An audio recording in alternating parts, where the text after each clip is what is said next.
দেখো বন্ধুরা, রান্না করতে করতে সাত তাড়াতাড়ি আমাকে বেরিয়ে পড়তে হলো। এখন ঘড়িতে বাজে 11টার মতো। তো আমি রান্না করছিলাম, তখন তোমাদের দাদাভাই বলল যে একটু রেডি হয়ে নাও, একটু বেরোতে হবে। তার জন্য সাত তাড়াতাড়ি আমরা বেরিয়ে পড়েছি। আর এখন মাঠটা দেখলে দেখো প্রাণ একদম ভরে যাচ্ছে। তো এখন দেখো অনেকেই ধান চাষ করা হয়ে গেছে, অনেকের এখনও জমি পড়ে রয়েছে, এগুলোতে চাষ দিয়েছে। তো এরপর আর কি বীজ পোঁতা হবে। তো আর কি পরিমাণ জল হয়ে গেছে দেখো, একদম পুরো জলে ভর্তি হয়ে গেছে। আর এখানে দেখো পুকুরে ছেলে পিলে চান করছে। গ্রামের পরিবেশ মানেই আলাদা পরিবেশ।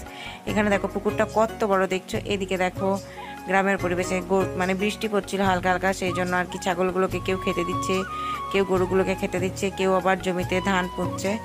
আর গ্রামে এই সময় মানে গ্রামের মহিলারা, গ্রামের পুরুষ মানুষ সবাই গরু ছাগল নিয়ে বেড়াতে যায়। সঙ্গে দেখো বর্ষাকালের দিনে হাতে একটা করে ছাতা কিন্তু তাদের তুমি অবশ্যই দেখতে পাবে, কত সুন্দর লাগছে দেখো। আর এই দেখো মাঠের মাঝখানে একটা তাল গাছ, সেই রবীন্দ্রনাথ ঠাকুরের লেখা তাল গাছ কবিতা। তাল গাছ এক পায়ে দাঁড়িয়ে, সব গাছ ছাড়িয়ে উঁকি মারে আকাশে। তো সেই হচ্ছে গ্রামের পরিবেশ, কত সুন্দর লাগছে দেখো। এই জমিগুলোতে এত পরিমাণ জল হয়েছে, দেখে মনে হচ্ছে যেন একটা নদী বয়ে চলে গেছে দেখো। তো এখন কাঁদরের অবস্থাও খুবই খারাপ, মানে কাঁদরের এখন যা জল, এখন নদীকেও হার মানিয়েছে। আর এখানে রাস্তাটা দেখলে কি সুন্দর টান মতো হয়ে রয়েছে।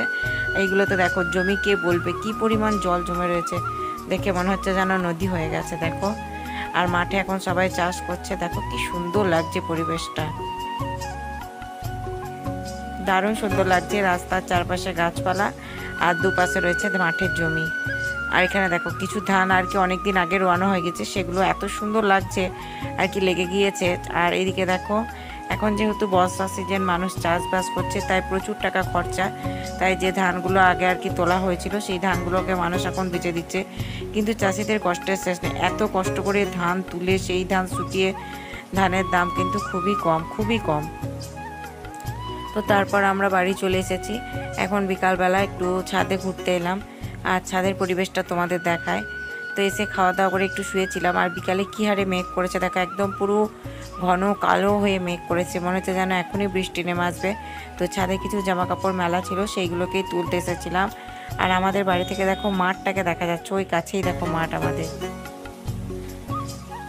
আর এদিকে তোমাদের দাদাভাই দেখো যে ড্রাগন গাছটা লাগিয়েছিল, ওই ড্রাগন গাছটাতে আর কি কিছু নতুন পাতা গজিয়েছে। সেই জন্য আমি বললাম একটা লাঠি দিয়ে ওই ডালগুলোকে একটু বেঁধে দাও দেখি, যাতে হয়তো উপর দিয়ে উঠে যেতে পারে।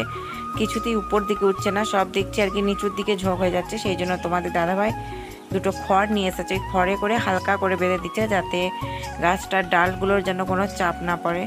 তো কি বলো তো বন্ধুরা, এই গাছটা আমরা অনলাইনে কিনেছিলাম। তো কিছুদিনের মধ্যে গাছটা থেকে ভালো পাতা গজাতে শুরু করেছে। এখানে দেখো আরেকটা পাতা গজাচ্ছে।